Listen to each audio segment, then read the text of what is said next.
मधुपुर गांव में सुबह तो रोज जैसी ही थी। चूल्हे पर रोटियां सिक रही थी, लेकिन हरदेव के घर में सन्नाटा पसरा था। ये सन्नाटा शांति का नहीं, आने वाले तूफान का था। हरदेव जी, ये चाय पी लीजिए। रात भर तो आपने करवटें ही बदली, एक पल की नींद नहीं आई। आखिर कब तक खुद को ऐसे घुलाते रहोगे? सुमित्रा, नींद तो तब आए जब कलेजे को ठंडक हो। बेटी की शादी का समय सिर पर खड़ा है और हाथ बिल्कुल खाली है। मुझे अपनी लाचारी पर गुस्सा आता है। बाबा, आप खुद को लाचार क्यों कहते हैं? आपने हमें पाला, इतना प्यार दिया। अगर मेरी शादी से आपको इतना दुख हो रहा है तो मैं अभी शादी नहीं करूंगी। दीदी, ये कैसी बातें कर रही हो? आप हमारे घर की लक्ष्मी हो। आपकी विदाई तो हम शान से करेंगे। मैं और बाबा खेत में दोगुनी मेहनत करेंगे। हाँ दीदी, मैं भी काम करूंगा। मैं आपकी शादी में सबसे आगे नाचूंगा। आप बस रोना मत। आपकी आंखों में आंसू देखकर मुझे डर लगता है। देख रहे हो जी, बच्चे कितने समझदार हो चुके हैं।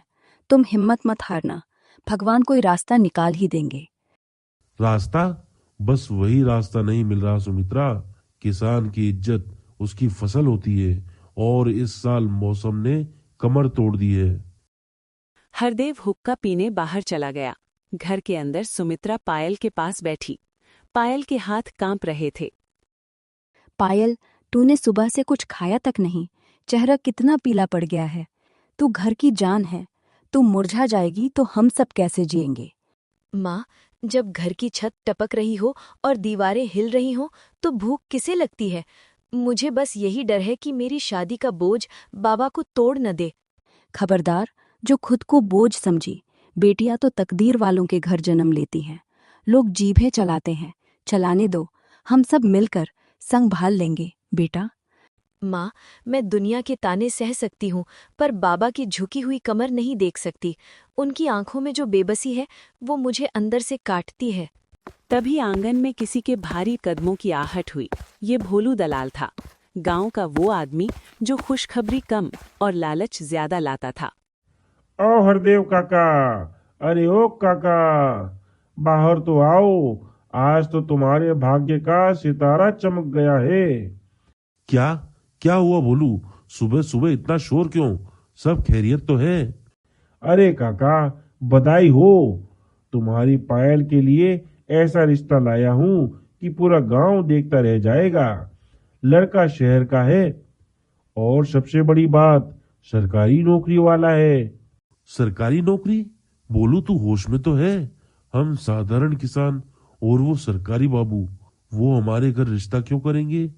अरे सच में भोलू भाई, लड़का क्या करता है? उनका परिवार कैसा चल रहा है?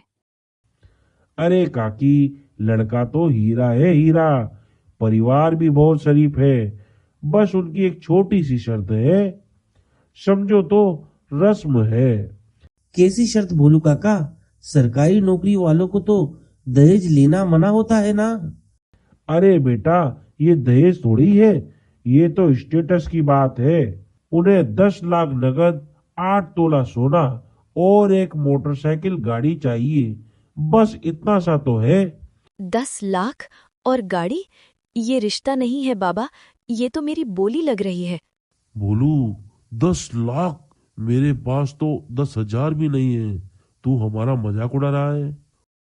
काका, गुस्सा मत करो। सरकारी दामाद चाहिए तो इतना तो करना ही पड़ेगा। और वैसे भी रिश्ता बहुत मुश्किल से मिला है। 3 दिन का समय है, सोच लो, वरना मौका हाथ से गया समझो। भोलू तो अपनी बात कहकर चला गया, लेकिन हरदेव के घर में मातम जैसा सन्नाटा छोड़ गया। 10 लाख? हे भगवान, इतनी रकम तो हमने जिंदगी भर में सपने में भी नहीं देखी। अब क्या होगा हरदेव जी? होगा क्या? वही जो गरीब के साथ हमेशा होता है। या तो बेटी की खुशियां कुर्बान करो या अपनी जमीन। बाबा, ये दयाल झूठा लग रहा है। हमें सीधी लड़की वालों से बात करनी चाहिए। इतना पैसा कोई शरीफ आदमी नहीं मांगता। अंकित बेटा, तू अभी बच्चा है, दुनिया ऐसे ही चलती है। अगर मना किया तो समाज थूकेगा कि अच्छा रिश्ता हाथ से जाने दिया। बाबा, क्या अब हम गरीब हो जाएंगे? क्या हमारा घर बिक जाएगा? नहीं बेटा, जब तक तेरा बाप जिंदा है इस घर की एक ईंट भी नहीं हिलेगी। मैं कुछ भी करूंगा पर पायल की शादी इसी घर से होगी। हरदेव के पास कोई चारा नहीं था। अपनी पगड़ी और स्वाभिमान दोनों को मुट्ठी में भींचकर वो गांव के सबसे अमीर और क्रूर आदमी सेठ विक्रम की हवेली पहुंचा। आओ हरदेव, आज कैसे रास्ता भूल गए? सुना है बेटी के लिए बड़ा हाथ मार रहे हो। सेठ जी, मेरी लाज आपके हाथ में है। मुझे 10 लाख का कर्ज चाहिए, बेटी की शादी है। 10 लाख? रकम बड़ी है हरदेव, और तुम जानते हो मैं बिना गिरवी रखे एक फूटी कौड़ी भी नहीं देता। मेरे पास सिर्फ मेरे खेत हैं सेठ जी, वही मेरी माँ है, वही मेरी आजीविका। पर बेटी के लिए मैं वो भी गिरवी रखने को तैयार हूँ। शाबाश, यही तो एक बाप का फर्ज है। इस कागज पर अंगूठा लगा दो, पैसे मिल जाएंगे।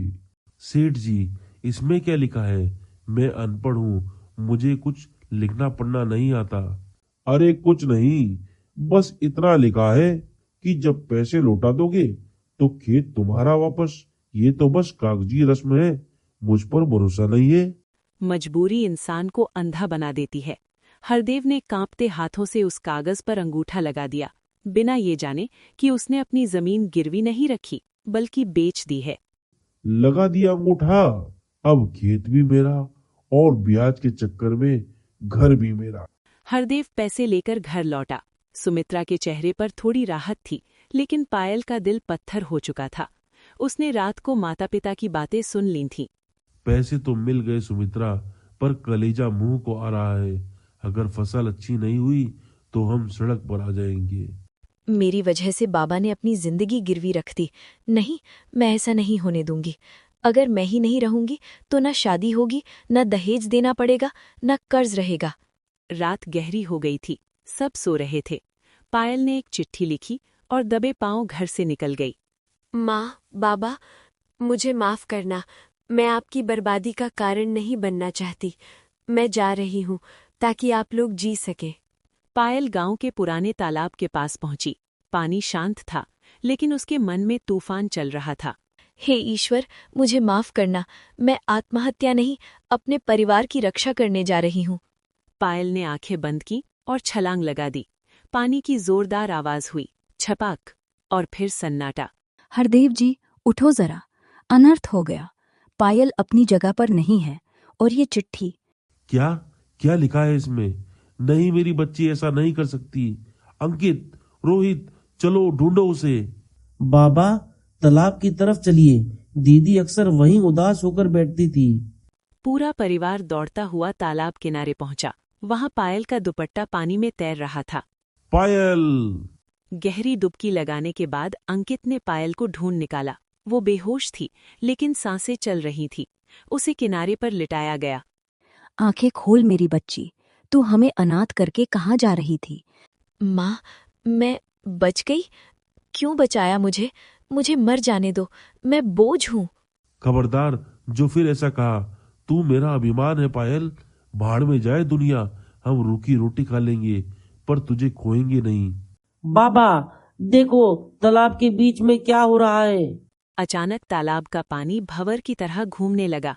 पानी के बीच से एक तेज नीली रोशनी निकली और एक भारी पुराना संदूक सतह पर आ गया।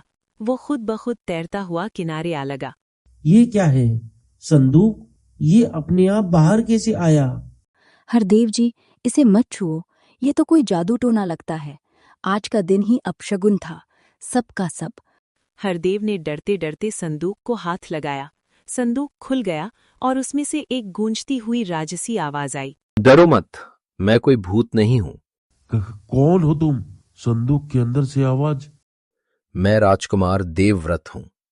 वर्षों पहले मेरे ही मंत्री ने मुझे धोखा देकर, श्राप दिलवाकर इस संदूक में कैद कर दिया था और तालाब में फेंक दिया था। तो अब आप बाहर कैसे आए? श्राप की मुक्ति की एक शर्त थी। जिस दिन मैं किसी निर्दोष की जान बचाऊंगा, उस दिन मैं बाहर आ सकूंगा। आज तुम्हारी बेटी पायल ने कूद कर अपनी जान देनी चाहिए। मेरी शक्ति ने उसे पानी के नीचे थाम लिया और उसे ऊपर धकेला। तो मुझे आपने बचाया। मैंने महसूस किया था जैसे किसी हाथ ने मुझे ऊपर फेंका हो। राजकुमार जी, हम गरीब लोग हैं, हम आपकी क्या सेवा कर सकते हैं? सेवा नहीं, मुझे सहायता चाहिए हरदेव। मुझे मेरे पिता राजा रणविजय सिंह तक पहुंचा दो। वही मेरा श्राप पूरी तरह तोड़ सकते हैं। राजमहल, हम तो गांव के सीधे साधे लोग हैं। राजमहल के दरवाजे हमारे जैसे लोगों के लिए कहाँ खुले हैं? हरदेव, अगर तुम मेरी मदद करोगे तो मैं वचन देता हूं कि तुम्हारे घर का सारा संकट हर लूंगा। जान बचाने वाले को मना नहीं किया जाता। हम आपको घर ले चलेंगे। रात के अंधेरे में वे संदूक को घर ले आए। संदूक कमरे के कोने में रखा था और उससे हल्की नीली रोशनी निकल रही थी। हरदेव, तुम्हारी परेशानी सिर्फ गरीबी नहीं है, तुम एक बड़ी साजिश का शिकार हो रहे हो। साजिश? कैसी साजिश? वो भोलू दलाल झूठ बोल रहा है। जिस सरकारी लड़के की बात वो कर रहा है, उसने कोई मांग नहीं की है। भोलू और सेठ विक्रम मिलकर तुम्हें लूटने का खेल खेल रहे हैं। क्या मतलब मेरी शादी की आड़ में ये सब झूठ था? मुझे तो पहले से ही शक था, पर मैं सच कैसे जानूं? अंकित को शहर भेजो, उसे कहो सीधे उस लड़के से मिले, सच सामने आ जाएगा। अगली सुबह अंकित भोलू से पता पूछकर चुपचाप शहर निकल गया। वो उस दफ्तर पहुंचा जहां वो लड़का रमेश काम करता था। क्या आप रमेश बाबू हैं? मैं मधुपुर से आया हूँ। हाँ भाई, कहिए। मधुपुर? वहां तो मेरे दूर के रिश्ते की बात चली थी, पर मैंने मना कर दिया था। मना कर दिया था? लेकिन भोलू काका कह रहे हैं कि रिश्ता पक्का है और आपने 10 लाख नगद और गाड़ी मांगी है। क्या बकवास है। मैं एक साधारण क्लर्क हूं। मैं दहेज के सख्त खिलाफ हूं। उस दलाल ने मेरे नाम पर धंधा बना रखा है। चलो, मैं तुम्हें अभी लिख कर देता हूं। अंकित के हाथ में अब वो सबूत था जो भोलू की गर्दन नाप सकता था। वो आग बबूला होकर गांव की बस में बैठा। अंकित के लौटते ही हरदेव ने पंचायत बुला ली। पूरा गांव इकट्ठा हो गया। भोलू और सेठ विक्रम भी वहां मौजूद थे। हरदेव, तुमने पंचायत क्यों बुलाई है? ऐसी क्या बात है? सरपंच जी, मेरे साथ धोखा हुआ है। भोलू ने सरकारी नौकरी के नाम पर मुझसे 10 लाख की ठगी करनी चाहिए। ये झूठ बोल रहा है। इसका दिमाग खराब हो गया है कर्ज के बोझ से। मैंने तो इनका भला चाहा था। भला चाहा था तो ये पढ़ो, उस लड़के ने खुद लिख कर दिया है कि उसने एक पैसा नहीं मांगा। तुमने हमारे घर को लूटने के लिए सेठ के साथ मिलकर ये जाल बिछाया। पंचायत खत्म हुई, लेकिन असली युद्ध अब शुरू होने वाला था। सेठ की नजर अब सिर्फ जमीन पर नहीं, उस संदूक पर भी थी। तू है तेरे ऊपर भोलू। तूने गांव की बेटी की इज्जत का सौदा किया। पंचायत तुझे हुक्का पानी बंद करने की सजा देती है। मुझे माफ कर दो। मैं तो बस मोहरा हूँ। अपनी जुबान बंद रख भोलू। ठीक है, दलाल झूठा निकला, पर मेरे पैसे जो तूने अंगूठा लगाकर लिए वो तो तुझे देने ही पड़ेंगे। पैसे मैं लौटा दूंगा सेठ, पर अब मैं तेरी धमकियों से डरूंगा नहीं। देखता हूँ कैसे लौटाता है। कल तक मेरे पैसे नहीं मिले तो तेरा खेत और घर दोनों मेरे होंगे। और सुना है तेरे घर कोई जादुई संदूक है, उस पर भी मेरी नजर है। सरपंच ने कागज पढ़ा। गांव वाले सन्न रह गए। भोलू का चेहरा पीला पड़ गया। पंचायत खत्म हो चुकी थी, लेकिन हरदेव का मन भारी था। सेठ की धमकी हवा में जहर की तरह घुल गई थी। घर पहुंचते ही सुमित्रा ने दरवाजा बंद कर दिया। सेठ की आंखों में तुमने खून देखा था ना? वो हमें छोड़ेगा नहीं। जानता हूँ सुमित्रा, वो घायल सांप है और घायल सांप ज्यादा काटता है, पर हम डरकर भागेंगे नहीं। ये घर मेरे बाप दादा का है। बाबा, अगर सेठ को सिर्फ संदूक चाहिए तो दे दीजिए ना। हमारी जान से बढ़कर तो नहीं है वो। नहीं दीदी, सवाल संदूक का नहीं, हमारी इज्जत का है।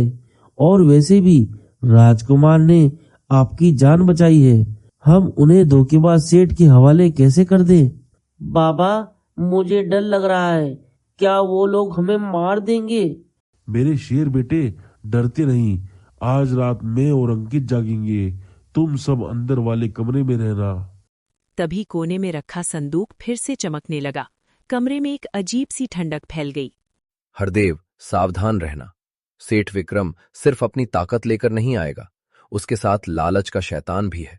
राजकुमार जी, हम तैयार हैं, पर क्या आप अपनी रक्षा कर पाएंगे? हम तो साधारण लाठी वाले हैं।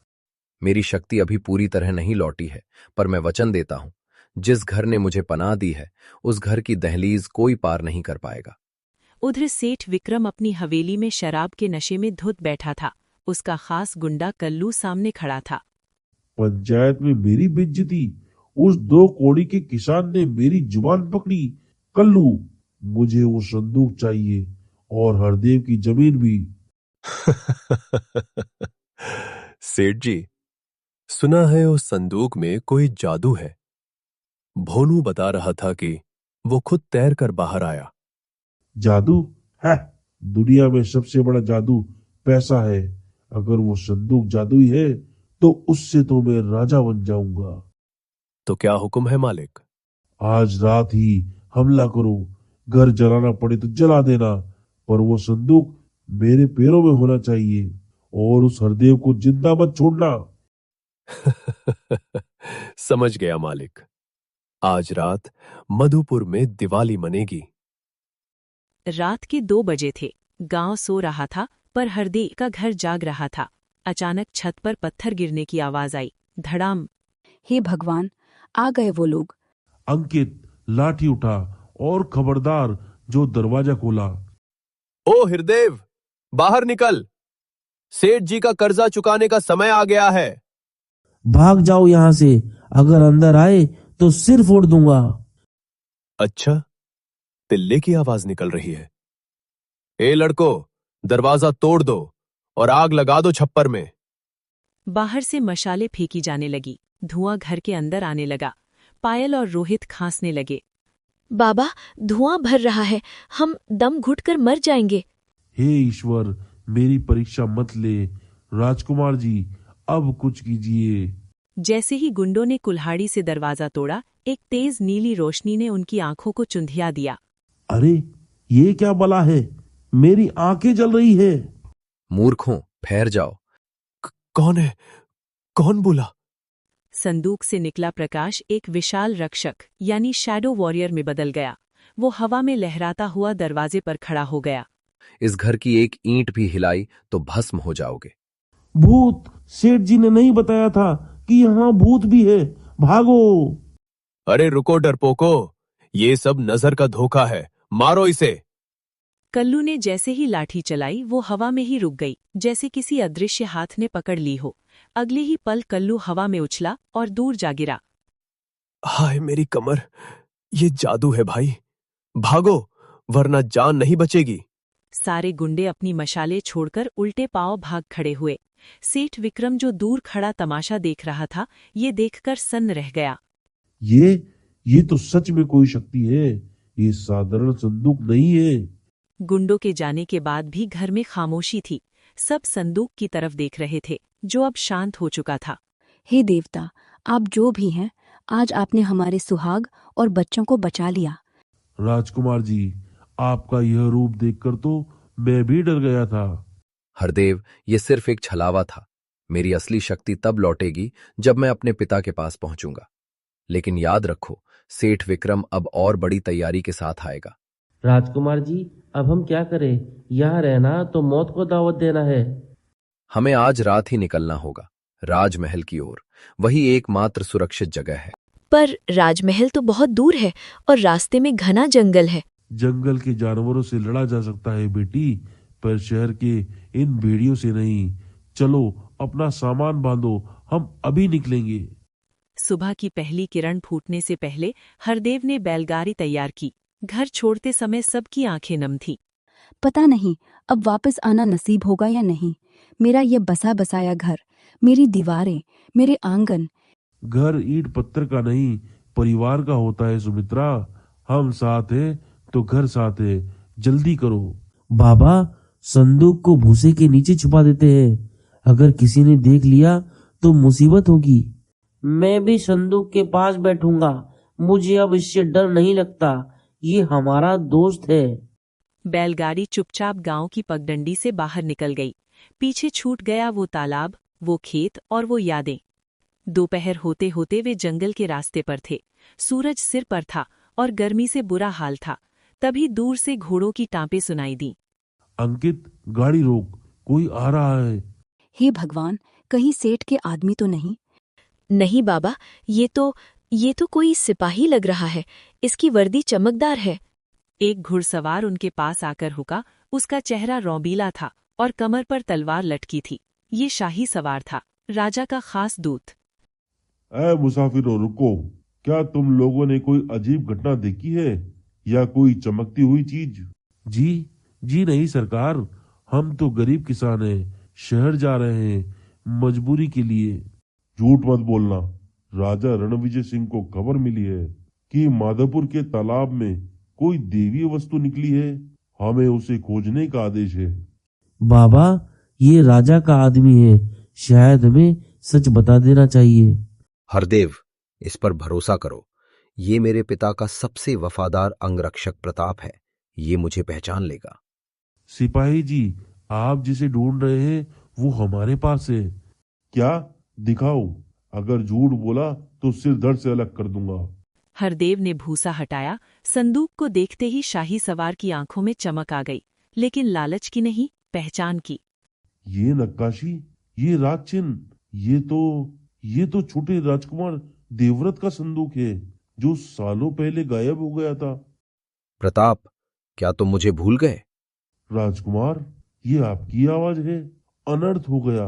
हमें बताया गया था कि आपकी मृत्यु बीमारी से हुई थी। वो बीमारी नहीं, मंत्री शत्रुघ्न का षड्यंत्र था प्रताप। मुझे तुरंत पिताश्री के पास ले चलो। वो गद्दार मंत्री, उसने राजा को अंधेरे में रखा। चलिए राजकुमार, अब मेरी तलवार आपकी रक्षा करेगी। अब शाही सवार उनके साथ था, जिससे हरदेव को हिम्मत मिली। लेकिन जंगल में एक और खतरा उनका इंतजार कर रहा था। मंत्री के जासूसों ने उन्हें देख लिया था। वो देखो शाही सवार, प्रताप को वो संदूक मिल गया है। अगर ये राजा तक पहुंच गया तो मंत्री जी की पोल खुल जाएगी। हमें यही इनका काम तमाम करना होगा। तीर कमान तैयार रखो। जैसे ही बैलगाड़ी एक संकरे रास्ते से गुजरी, सन्न से एक तीर आया और बैलगाड़ी के पहिए में लगा। बाबा, हमला! सब गाड़ी के नीचे छुप जाओ। हरदेव, औरतों को बचाओ। संदूक हमें दे दो और अपनी जान बख्श लो। शाही सवार प्रताप अकेले ही 3 हमलावरों से भिड़ गया। तलवारों की खनखनाहट से जंगल गूंज उठा। अंकित, तू माँ और पायल के पास रह। मैं सिपाही जी की मदद करता हूँ।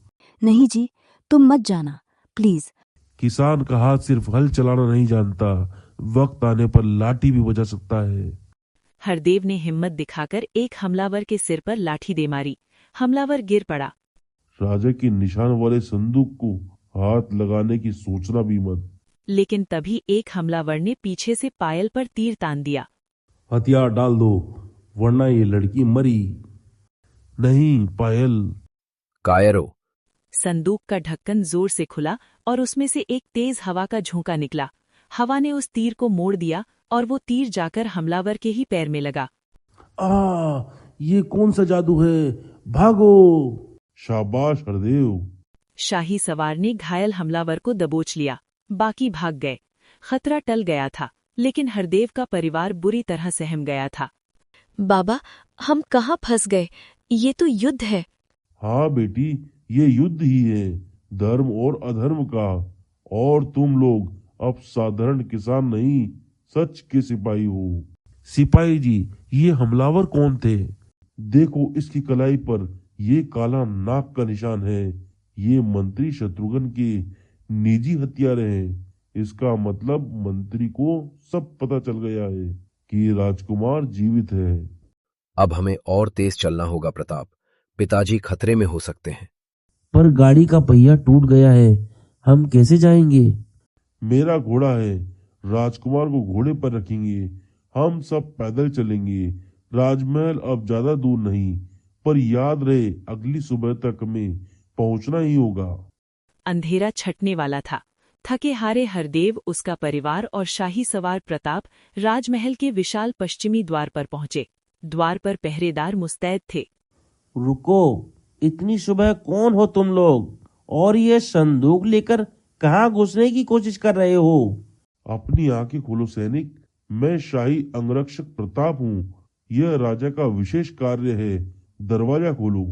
क्षमा करे प्रताप जी, लेकिन मंत्री शत्रुघ्न का सख्त आदेश है, बिना उनकी अनुमति के कोई अंदर नहीं जा सकता, खासकर कोई बाहरी व्यक्ति।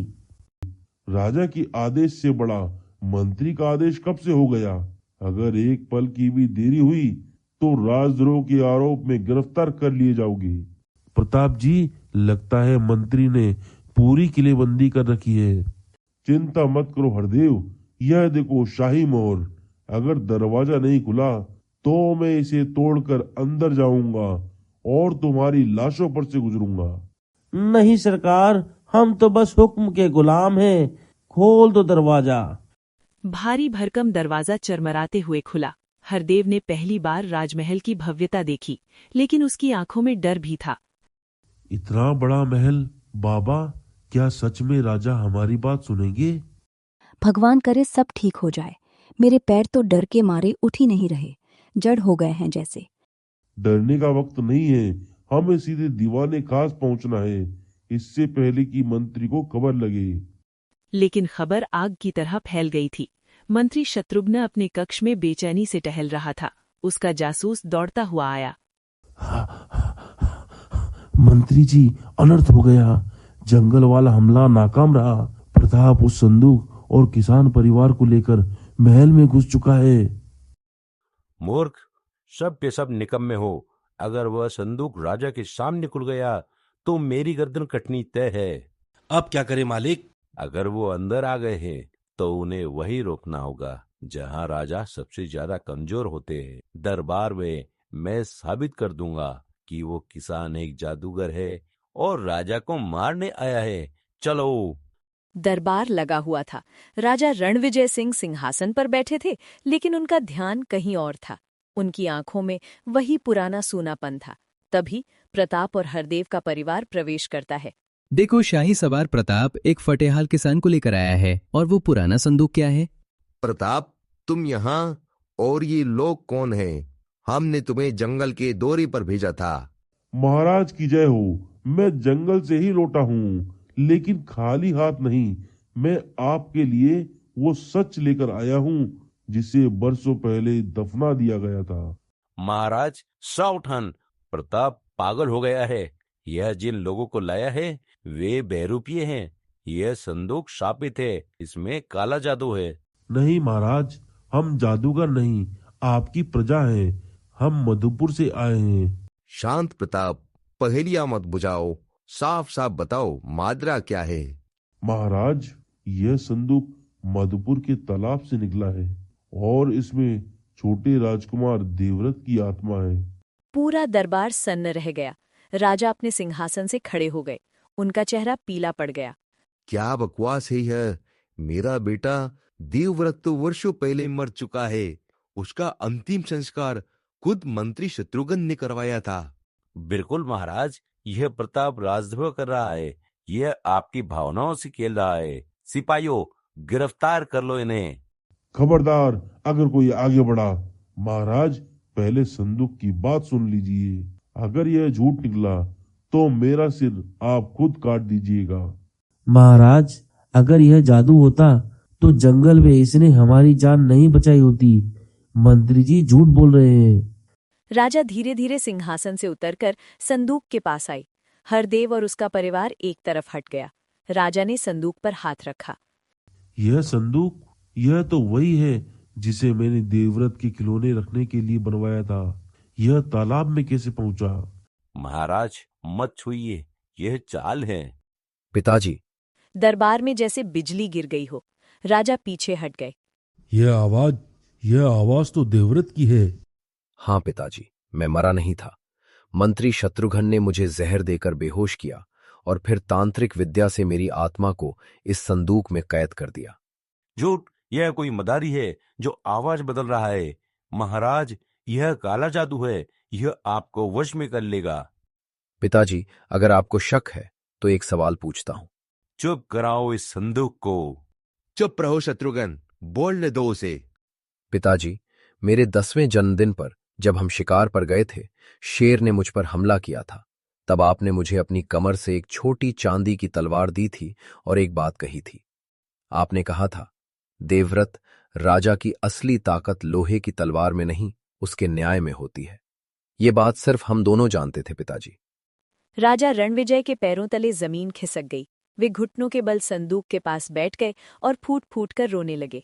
देवव्रत, मेरे बच्चे, मैंने तुम्हें अपने हाथों से खो दिया था, मुझे माफ कर दो। यह सब झूठ है। मुझे जाना होगा। कहाँ चले मंत्री जी, अभी तो हिसाब बाकी है। शत्रुघ्न, तूने मेरे बेटे के साथ यह किया, तूने मुझे जीते जी मार डाला। महाराज, मुझे माफ कर दीजिए। मुझे सत्ता का लालच था। तांत्रिक ने कहा था कि अगर राजकुमार गद्दी पर नहीं बैठेगा तो मैं राजा बन जाऊंगा। सिपाहियों, इस गद्दार की जुबान खींच लो, इसे काल कोठरी में डाल दो, जहां सूरज की एक किरण भी न पहुंचे। नहीं महाराज, दया दया करो महाराज, दया। सिपाहियों ने मंत्री को घसीटते हुए दरबार से बाहर कर दिया। दरबार में अब सिर्फ सिसकियों की आवाज थी। पिताजी, अब न्याय हो चुका है। मेरा तीसरा और अंतिम द्वार खुल गया है। महाराज, राजकुमार जी ने कहा था कि जब निर्दोष की जान बचेगी, वे पिता से मिलेंगे और अपराधी को सजा मिलेगी, तब वे वापस आएंगे। वापस आएंगे? क्या मेरा बेटा सच में मानव रूप में लौट सकता है? हाँ पिताजी, लेकिन इसमें इस परिवार का भी ऋण है। अचानक संदूक से इतनी तेज रोशनी निकली कि दरबारियों को अपनी आंखें बंद करनी पड़ी। संदूक का ढक्कन खुला और एक धुंध इंसानी आकार लेने लगी। माँ, देखो! रोशनी छटी और वहां एक भव्य युवक खड़ा था। देवव्रत! पिताजी, आपका स्पर्श पाने के लिए मैं बरसों तड़पा हूँ। आज मेरा वनवास खत्म हुआ।